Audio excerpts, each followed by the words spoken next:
उठाकर मुझे मार दोगे। मैं इसी प्लेन के मलबे के पास रुककर रेस्क्यू टीम का इंतजार करूंगा। केविन वहीं रुक जाता है और सोनिया जैक अकेले ही पहाड़ की मुश्किल चढ़ाई पर निकल पड़ते हैं। अब कहानी फिर से जंगल के बाहर शिफ्ट होती है। जैक की पत्नी क्लेयर किसी तरह मेक्सिको एयरपोर्ट पहुंच जाती है, लेकिन वहाँ के सिक्योरिटी ऑफिसर्स उसे रोक लेते हैं और उससे पूछताछ करने लगते हैं। शुरुआत में क्लेयर डर जाती है और झूठ बोलती है कि वो सिर्फ एक टूरिस्ट है और यहाँ घूमने आई है, लेकिन ऑफिसर समझ जाता है कि वो झूठ बोल रही है और उसे वापस भेजने की धमकी देता है। टूट चुकी क्लेयर आखिरकार फूट फूट कर रोने लगती है और सच बता देती है कि उसका पति एक लापता प्लेन में था और वो उसे ढूंढने आई है। ऑफिसर का दिल पसीज जाता है। वो क्लेयर से वादा करता है कि जैसे ही अथॉरिटीज से कोई जानकारी मिलेगी वो खुद क्लेयर को अपने पति के पास जाने की इजाजत दे देगा। उधर जंगल में सोनिया और जैक पहाड़ की चोटी की तरफ बढ़ रहे हैं, लेकिन थकान और जख्मों की वजह से वो दोनों एक जगह आराम करने के लिए रुकते हैं। जैक और सोनिया अभी आराम कर ही रहे थे कि तभी अचानक पूरे जंगल में एक गोली चलने की आवाज गूंजती है। दोनों सतर्क हो जाते हैं। केविन ने तो अपनी राइफल झील में फेंक दी थी, इसका मतलब जंगल में किसी और के पास बंदूक है। केविन की जान खतरे में देख दोनों तेजी से नीचे प्लेन के मलबे की तरफ भागते हैं, लेकिन जब वो झील के पास पहुंचते हैं तो केविन झील के किनारे मरा पड़ा था। उसके पीठ में गोली मारी गई थी और उसका चेहरा पानी के अंदर डूबा हुआ था। जब जैक उसकी लाश को बाहर खींचता है तो नजारा इतना खौफनाक था कि सोनिया अपनी आंखें बंद कर लेती है। झील की खूंखार मछलियों ने केविन का पूरा चेहरा नोच नोच कर खा लिया था। उसका चेहरा पूरी तरह गायब हो चुका था। अब जैक और सोनिया को यकीन हो जाता है कि कोई साया पहले दिन से उन पर नजर रखे हुए है और एक एक करके सबको ठिकाने लगा रहा है। रात होने वाली थी, इसलिए दोनों खुद को बचाने के लिए प्लेन के अंदर जाते हैं और दरवाजे को मजबूती से लॉक कर लेते हैं। लेकिन खेल तो बाहर चल रहा था। वही रहस्यमयी कातिल रात के अंधेरे में आता है, छुपा हुआ सैटेलाइट फोन निकालता है और कोरा को कॉल लगाता है। वो कोरा के साथ एक सीक्रेट डील फिक्स करता है और कोरा ठंडे लहजे में कहती है, ठीक है, जैसा तुमने कहा है मैं बिल्कुल वैसा ही करूंगी। अगले दिन जैक और सोनिया किसी तरह पहाड़ की चोटी पर पहुंच जाते हैं, लेकिन पूरी चोटी घने बादलों और धुंध से घिरी हुई थी। जैक पहले से ही जख्मी था, इसलिए सोनिया अकेले ही सिग्नल के लिए सूखी लकड़ियाँ इकट्ठा करने निकलती है। जैक धुंध में सोनिया को जाते हुए देखता है और चिल्ला कर कहता है, सोनिया बोलते रहना ताकि मुझे तुम्हारी लोकेशन पता रहे। सोनिया लकड़ियाँ उठाते हुए कहती है, जैक मुझे अपने आसपास किसी के होने का एहसास हो रहा है। और इससे पहले कि वो कुछ और समझ पाती, पीछे से वो नकाबपोश कातिल आता है और सोनिया के सिर पर जोरदार वार करके उसे बेहोश कर देता है। सोनिया के गिरने की आवाज सुनकर जैक का दिल बैठ जाता है। वो उठने की कोशिश करता है, पर तभी उस घनी धुंध को चीरता हुआ वो नकाबपोश कातिल जैक के ठीक सामने आकर खड़ा हो जाता है और उसके हाथ में वही पिस्तौल थी जो उसने सोनिया से छीनी थी। जैक आखिरी सांसें गिनते हुए चिल्लाता है, आखिर तुम कौन हो? तुम हमें क्यों मारना चाहते हो? कातिल एक शब्द नहीं बोलता, वो सीधे जैक के सीने में गोली दाग देता है। गोली लगते ही जैक पहाड़ की उस ऊंची खाई से नीचे गिर जाता है। इसके बाद कातिल वापस सोनिया के पास जाता है, जिसे अब होश आ चुका था। सोनिया मौत को सामने देख रोते हुए भीख मांगती है, प्लीज मरने से पहले अपना ये मुखौटा हटाओ, मैं देखना चाहती हूँ कि हमारी जान लेने वाला कौन है। कातिल मुस्कुराता है, धीरे धीरे अपना मास्क उतारता है। सोनिया का चेहरा खौफ से पीला पड़ जाता है और अगले ही पल वो सोनिया को भी गोली मार देता है। सोनिया का भी अंत हो जाता है। अगले दिन रेस्क्यू टीम आखिरकार क्रैश साइट पर पहुंचती है। वो पूरे जंगल को छान मारते हैं और जब उन्हें लाशें मिलती हैं तो वो दंग रह जाते हैं। सारी लाशें एक कतार में बहुत ही अजीब और सलीके से सजा कर रखी गई थी, लेकिन जब कैप्टन लाशों की गिनती करता है तो वो सन्न रह जाता है। प्लेन में कुल 10 लोग सवार थे, लेकिन वहाँ सिर्फ 9 लाशें थी, यानी एक पैसेंजर अब भी गायब था। इधर शहर के होटल में एयरपोर्ट ऑफिसर क्लेयर के पास आता है और कहता है, क्लेयर तैयार हो जाओ, तुम्हें मिलिट्री कैंप ले जाया जा रहा है। वो बताता है कि रेस्क्यू टीम को 9 लाशें मिली हैं और वो 10वें पैसेंजर को ढूंढ रहे हैं, पर अभी तक किसी भी लाश की पहचान नहीं हो पाई है। अब कहानी घूमकर सीधे उसी पहले सीन पर आ जाती है जहाँ से फिल्म शुरू हुई थी। मिलिट्री कैंप में डॉक्टर लाशों की जांच कर रही थी। तभी पायलट और रेस्क्यू टीम का लीडर कमांडर को इन्फॉर्म करते हैं कि वो 10वें पैसेंजर को ढूंढने दोबारा जंगल के अंदर जा रहे हैं। तभी रास्ते में कोरा अपनी गाड़ी रोककर मदद मांगने का नाटक करती है। जैसे ही डॉक्टर मदद करने के लिए उसके करीब आती है, शातिर कोरा गन निकालती है और डॉक्टर को गोली मार देती है। लेकिन असली रोंगटे खड़े कर देने वाला नजारा तो मिलिट्री कैंप के मुर्दा घर के अंदर चल रहा था। वहाँ रखी लाशों के बीच अचानक एक बॉडी बैग में हलचल होती है। एक हाथ बाहर निकलता है, पास पड़ा चाकू उठाता है और जिप को काट देता है। बैग से जो बाहर आता है वो कोई और नहीं बल्कि केविन था। जी हाँ, वही केविन जिसका चेहरा मछलियों ने खा लिया था। दरअसल वो लाश केविन की थी ही नहीं, बल्कि केविन ने किसी और की लाश के चेहरे को पानी में डुबोकर अपनी मौत का नाटक रचा था। पहले दिन से इस पूरे खूनी खेल के पीछे खुद केविन का ही हाथ था। इधर कोरा डॉक्टर को ठिकाने लगाकर सीधे मिलिट्री कैंप पहुंचती है और कमांडर से कहती है, मेरे पास वक्त बहुत कम है, मुझे तुरंत लाशों की जांच करनी है। कमांडर एक सैनिक को उसके साथ मुर्दा घर भेज देता है। जैसे ही वो दोनों अंदर जाते हैं, अंधेरे में छुपा केविन उस सैनिक पर हमला करके उसे बेहोश कर देता है। अब कोरा और केविन आमने सामने थे। कोरा केविन की गर्लफ्रेंड थी, वही लड़की जिसे पायलट ने आखिरी मैसेज भेजा था। कोरा मुर्दा घर का नजारा देखकर दंग रह जाती है। केविन ने वो सारा करोड़ों का ड्रग्स उन पैसेंजर्स की लाशों के अंदर छुपा कर रखा था। दोनों बिना देर किए ड्रग्स निकालते हैं, वहाँ रखे फ्यूल को पूरे मुर्दा घर में फैलाते हैं और आग लगा देते हैं। तभी जैक की पत्नी क्लेयर अपनी सिक्योरिटी क्लियरेंस दिखाकर कमांडर के पास पहुँचती है और कहती है, मैं यहाँ अपने पति की बॉडी की पहचान करने आई हूँ। कमांडर जैसे ही उसे लेकर मुर्दा घर की तरफ बढ़ता है, तभी उनके ठीक सामने एक भयानक धमाका होता है और पूरा मुर्दा घर उड़ जाता है। इसी अफरा तफरी का फायदा उठाकर केविन और कोरा ड्रग्स लेकर मिलिट्री कैंप से भाग जाते हैं। लेकिन कहानी में अभी एक और बड़ा ट्विस्ट बाकी था। उस घने जंगल में जहाँ केविन ने जैक को गोली मारकर पहाड़ से नीचे फेंक दिया था, जैक अभी भी जिंदा था। वो बुरी तरह जख्मी था, पर तभी उसे आसमान में रेस्क्यू हेलीकॉप्टर की आवाज सुनाई देती है। जैक अपनी पूरी ताकत लगाता है, अपनी जेब से सनग्लासेस निकालता है और उसे सूरज की रोशनी के सामने चमकाता है। चश्मे का वो रिफ्लेक्शन सीधे पायलट की आंखों पर पड़ता है और रेस्क्यू टीम जैक को देख लेती है। जैक को बचा लिया जाता है। अगले दिन अस्पताल के बेड पर जख्मी जैक होश में आता है। उसकी पत्नी क्लेयर उसे जिंदा देखकर रो पड़ती है। जैक बिना वक्त गंवाए सिविल एविएशन अथॉरिटीज को बुलाता है और पूरी साजिश का कच्चा चिट्ठा खोल देता है। वो बताता है मुर्दा घर से जो बॉडी गायब हुई है वो केविन है। वही इस पूरे ड्रग स्मगलिंग का मास्टरमाइंड है। वो ड्रग्स लेकर सीधे एयरपोर्ट भागा होगा ताकि दूसरी फ्लाइट पकड़कर अपने डीलर के पास पहुंच सके। उसे तुरंत रोकना होगा। एयरपोर्ट की तरफ भागते हुए जैक को क्रैश के बाद की एक एक बात याद आने लगती है। असल में वो पायलट भी केविन का ही आदमी था, लेकिन जब पायलट से गलती हुई और प्लेन जंगल में क्रैश हो गया तो केविन ने पकड़े जाने के डर से सबसे पहले उसी पायलट का गला घोंटकर उसे मार डाला। इसके बाद केविन ने बाकी पैसेंजर्स को एक एक करके मारना शुरू किया। उसने उनके बीच शक और नफरत का ऐसा बीज बोया कि सब एक दूसरे के दुश्मन बन गए, जिससे केविन का काम और आसान हो गया। यहाँ तक कि जब केविन और सोनिया पहाड़ पर गए थे, तब केविन ने ही चुपके से जीपीएस डिवाइस को खराब किया था ताकि रेस्क्यू टीम उन तक न पहुँच सके और उसे अपनी साजिश पूरी करने का पूरा वक्त मिल जाए। केविन ने यह सब इतनी सफाई से किया कि पुलिस भी सोच में पड़ गई। फ्लैशबैक में जैक को याद आता है कि केविन ने जानबूझकर पहाड़ पर जाने से मना किया था ताकि उसे अपनी साजिश का आखिरी कदम पूरा करने का वक्त मिल सके। उसने लिसा की बंदूक से चुराई गई आखिरी गोली को हवा में दागा और राइफल को पानी में फेंक दिया, जिससे जैक और सोनिया को लगा कि जंगल में कोई और कातिल घूम रहा है। इसके बाद केविन ने अपने कपड़े उतारे और डैन की लाश को पहना दिए। उसने डैन की पीठ में गोली मारी और उसके चेहरे को झील में डुबो दिया ताकि खूंखार मछलियाँ उसका चेहरा खा जाएं और कोई पहचान न पाए। जैक और सोनिया इस जाल में फंस गए और उन्होंने मान लिया कि केविन मर चुका है। इसके बाद केविन ने अपनी साजिश का सबसे घिनौना हिस्सा अंजाम दिया। उसने सारे ड्रग्स पैसेंजर्स की लाशों के अंदर छिपा दिए। फिर उसने ट्रेविस की चुराई हुई हार्ट मेडिकेशन की एक भारी डोज खुद खा ली, जिससे उसका शरीर सुन्न पड़ गया और वो बिना हिले डुले मरे हुए इंसानों की तरह दिखने लगा। इसके बाद वो खुद भी लाशों के बीच लेट गया। जब रेस्क्यू टीम आई तो वो अनजाने में ड्रग्स के साथ साथ खुद कातिल को भी अपनी गाड़ियों में लादकर जंगल से बाहर ले आई। यानी केविन ने खुद सेना से अपनी स्मगलिंग का माल ढोवाया। अब कहानी वापस प्रेजेंट में आती है। केविन अपने घर पर आराम से कोरा के लिए नाश्ता बना रहा है और हंसते हंसते अपनी इस पूरी कामयाबी की कहानी सुना रहा है। कोरा भी उसकी इस शातिर बुद्धिमानी को देखकर हैरान है। नाश्ता करने के बाद केविन एयरपोर्ट के लिए निकलने लगता है। तभी अचानक कोरा की तबीयत बिगड़ने लगती है। वो दर्द से कराहते हुए कहती है, केविन मुझे बहुत अजीब लग रहा है, मेरे पेट में भयानक दर्द है। केविन मुड़ता है। उसके चेहरे पर एक ठंडी और डरावनी मुस्कान थी। वो बड़े आराम से कहता है, कोरा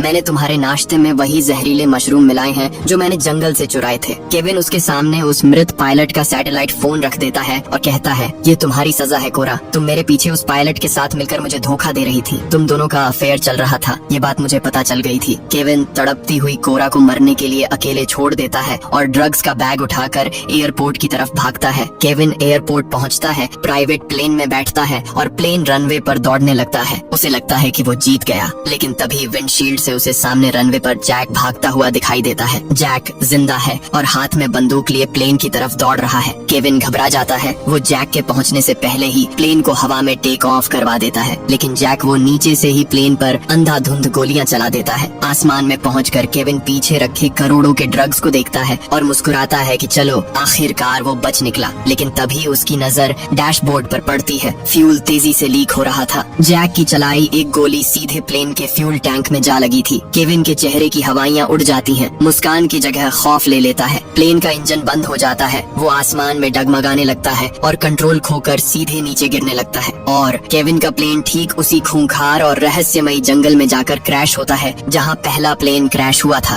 केविन उसी नरक में वापस समा जाता है जहाँ उसने मासूमों का खून बहाया था। तो ये था इस वेब सीरीज की पूरी कहानी। अगर वीडियो अच्छी लगी हो तो चैनल को सब्सक्राइब करना मत भूलना। मिलते हैं अलाइव ज़ॉम्बीज़ मूवी